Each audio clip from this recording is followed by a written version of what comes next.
Nay, maraming salamat po, Nay, sa pag-aalaga mo sa amin araw-araw, sa pagmamahal at pag-aruga mo, Nay. Nag-iitsa ka sa puso ko, Nay. Masaya po ako, ikaw nanay ko. Okay lang po sa akin, pangaralan mo po ako, Nay. Pagalitan mo po ako, tsawayin mo po ako. Ipaalam mo po sa akin kung anong tama at mali. Dahil bata pa po ako, Nay. Kailangan sundin kita, Nay. Kasi ikaw po ang nakakaalam kung anong dapat para sa akin.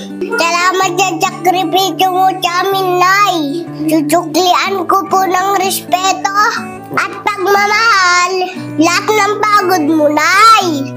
Magiging mabuting bata po ako. Kagaya po ng lagi niyong sinasabi ni Tatay. Mahal na mahal kita, Nay.